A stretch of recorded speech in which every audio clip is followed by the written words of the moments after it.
Welcome to healthy food kitchen. இன்றைக்கி குழந்தைங்களுக்கு பிடித்த மாதிரி பன்னீர் பராத்தா செய்ய போகிறோம்.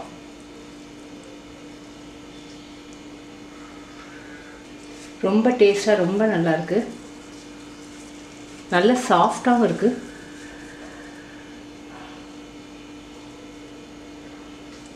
ஒரு கப்பு கோதுமை மாவு, அதாவது 250 கிராம்.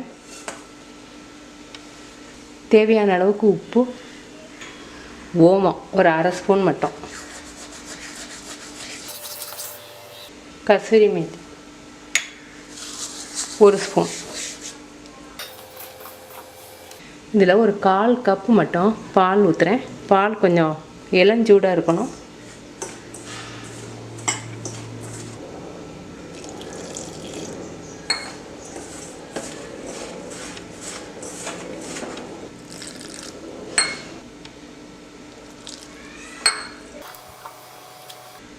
இப்போ 3/4 கப்பு தண்ணி சேர்த்துருக்கேன், அதாவது 150 ml தண்ணி சேர்த்துருக்கேன், 50 ml பால் சேர்த்துருக்கேன். இப்போ மாவு ட்ரை ஆகிடாமல் ஒரு ஸ்பூன் மட்டும் ஆயில். இதை ஒரு 15 நிமிஷம் மூடி வச்சுருவோம். ஆயில் ஒரு ஸ்பூன் சேர்த்துருக்கேன், ஜீரகம் ஒரு ஸ்பூன். இதில் இஞ்சி பூண்டு பச்சை மிளகாய் 3 நச்சு வச்சுருக்கேன், ஒரு வெங்காயம்,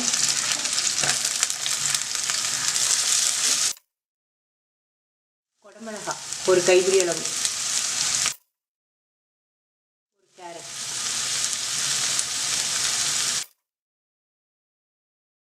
இந்த காய்கறிக்கு தேவையான அளவுக்கு உப்பு,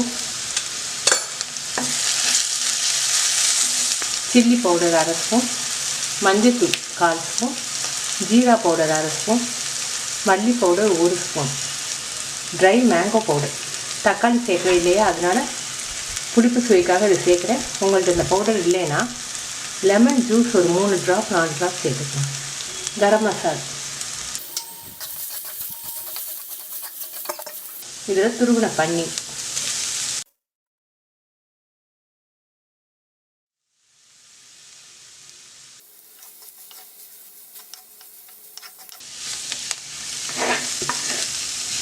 போதும், எடுத்துடலாம். அடுப்பை அமர்த்திடுறேன். ஸ்டஃப் பண்ணுறதுக்கு பன்னீர் ரெடி. மாவு 15 நிமிஷம் ஆயிடுச்சு. நம்ம ரெடி பண்ணலாம்.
கமெண்ட்ஸ் எனக்கு சொல்லுங்கள். தேங்க்யூ.